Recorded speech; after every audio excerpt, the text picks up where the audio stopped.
smiley faces and the frowny faces. So, who can tell me from the last page, what is the formula, or what form can you write a quadratic in? Alyssa? It's that f of x equals what? It's on your notes from yesterday, or from the video.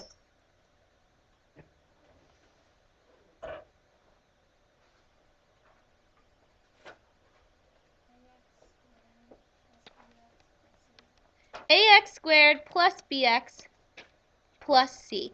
And so we're going to talk about the value of the graph as a value of that number a that's in front of x squared, and whether a is positive or a is negative. Okay? So if a is positive, do you think that the graph is going to be smiling or frowning? Smiling, because he's positive and happy, right? So it's going to be a smiling graph, or you could say this as it's open up. So the two ends, the two arrows are pointing up. If a is negative, if that's a negative number, it's going to be a sad, frowning graph. The ends are going to be open down. So just by looking at the equation, the formula, or the function, we can tell whether it's going to be pointing up or pointing down. So look at numbers 1 through 4 below. In number 1, what is the value in front of x squared? What's the number in front of x squared? 2. Is it positive or negative? It's positive. So is our graph going to be smiling or frowning? Smiling. So the ends are going to be pointing up. Okay. Number 2, Kate, is it positive or negative in front of the x squared?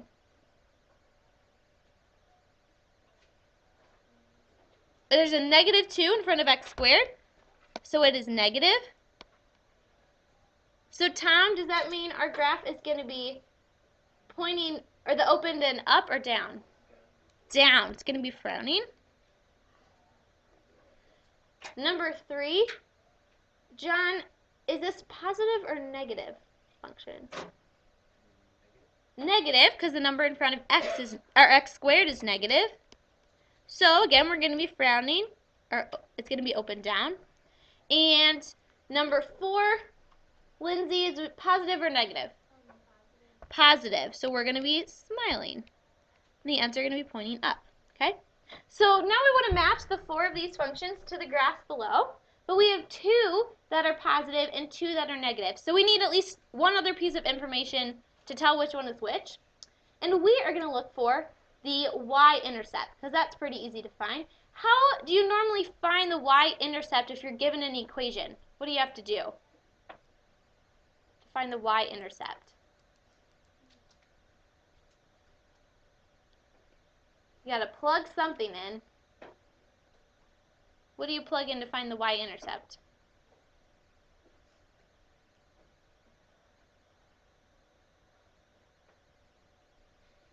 Anybody? What's your x value when at the y-intercept? What is it? 0. X equals 0 at the y-intercept. So to find our y-intercept, we plug in 0 for x. So if we plug in 0 for x, we get 2 times 0 squared. What's that going to be? 0. Minus 3 times 0, which is just 0, minus 1. So what's our y-intercept going to be? Negative 1. Okay, so which of the graphs below is positive and has a y-intercept of negative 1?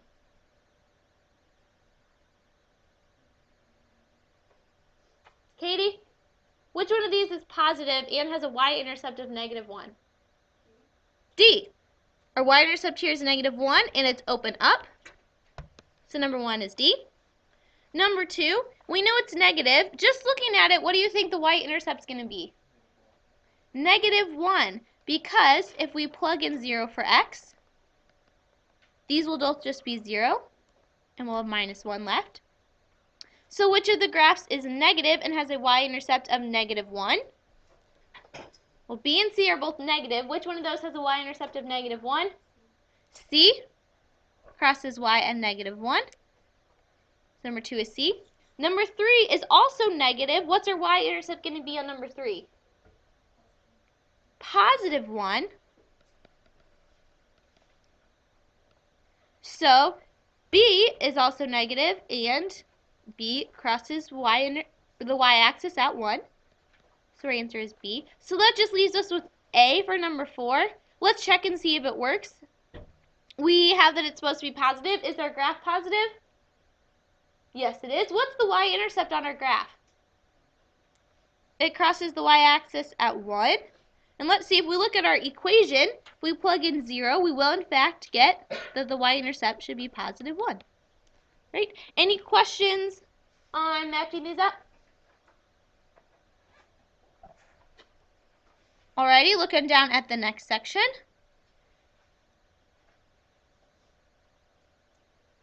So we are talking about quadratic functions, but we've also talked about linear and exponential functions. So quadratic, what did we say has to be true about an equation for it to be quadratic? Nathan?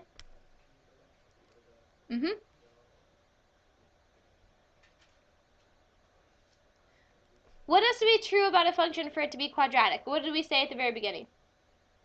About that equation. What in that equation makes it quadratic? Armin? The exponent, the highest exponent, has to be 2. Alright? So which of these functions has the highest degree of 2? A, B, or C? A. A has x squared in it, and that's our highest exponent. So A is our quadratic function. Which of these looks like a quadratic graph? D, E, or F? F. How would you describe the shape of that graph?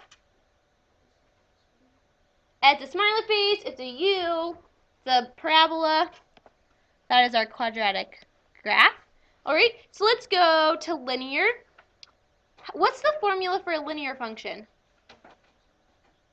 Somebody over here tell me.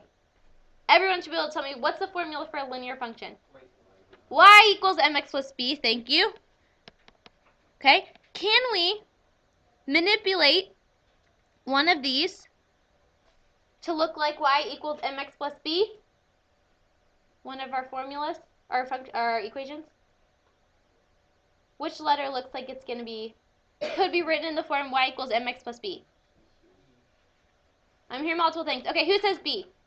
Raise your hand. We already crossed out A. Okay, what about C? Who thinks C? Alright, what does C have in it as an exponent? It has an x. So can that be written in the form y equals mx plus b? Does y equals mx plus b have any exponents in it? No. So is there a way to get rid of that exponent of x? No. So what about b? Does b have any exponents in it? Does b have any exponents? No. So we can move this around and get negative 3y equals negative 6 minus 2x, and we could divide by the negative 3, and we could get something in the form y equals mx plus b. But you can notice also that there's no exponent greater than just an exponent of 1. Okay? So b is our linear function. And what does the graph of a linear function look like? How would you describe it? Does it have any curve to it? No, it's just a line. Linear, just line. So our graph is going to be E. Okay? So that leaves us with exponential. So C, we know, has to be our exponential function. Why do you think makes it an exponential function? What's our exponent?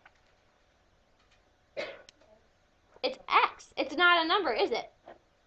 So for it to be an exponential function, the variable has to be in the exponent. That's what makes it an exponential function. So C is exponential. And we know that D also has to be the graph of an exponential function, since we've used the other two. So how would you describe the shape of an exponential graph? Susan, how would you describe the shape of D? Okay, so there's a curve in it. How else would you describe it? What else would you say about it, Morgan? It kind of looks like an L. So one side is kind of flat, and the other side is going up really fast, right? It increases really rapidly. So it could also be flat and going down. That's also true for exponential. Yep, that kind of describes what it looks like. So D is our exponential graph. So any questions on the difference between these three? All right, let's go to the next page. And this is going to be really similar to the video. So given a graph that is quadratic, we can tell a ton of things about it just by looking at the graph without knowing what the equation is, what the function is. So first we have AOS. AOS stands for axis of symmetry. What does symmetry mean? Nathan?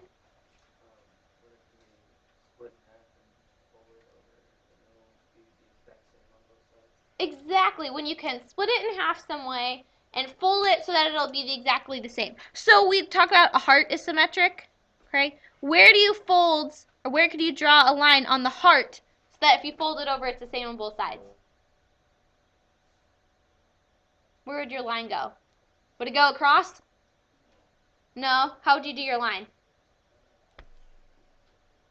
What do you think, Colin?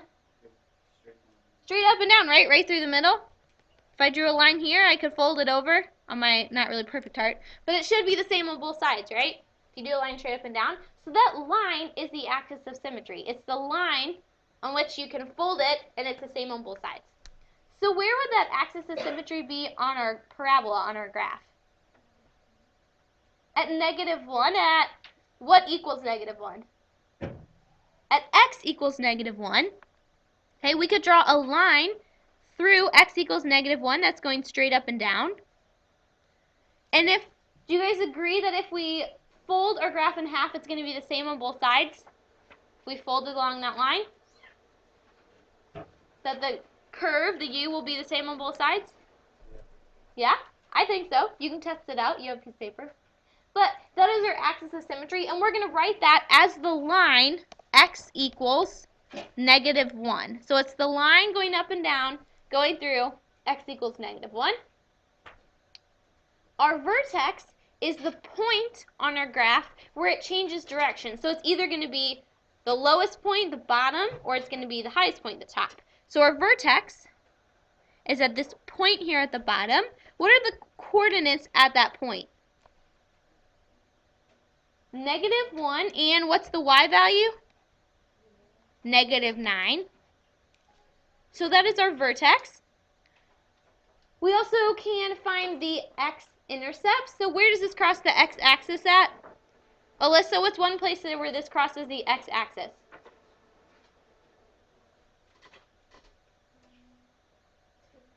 At 2. And Annie, where else does it cross the x-axis?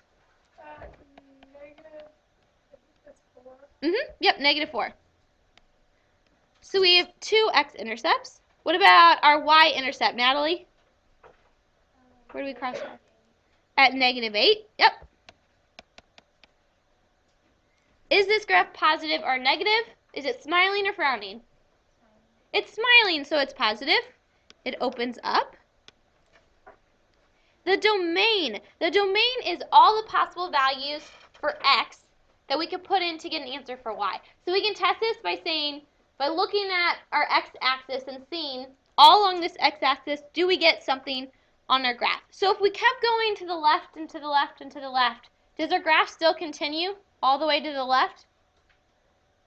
All the way this way, will our graph still continue and keep going on and on to the left? Yeah, there should be arrows written on here, but yeah, it's going to keep going and get farther and farther left. And what about to the right? Is it going to keep going and going and going to the right? Yeah, so our values for x could be any number because it goes all the way to the left and all the way to the right. So this, we're just going to write all reals because all the real numbers could be values for x. If the domain is all the possible values for x, what do you think the range is?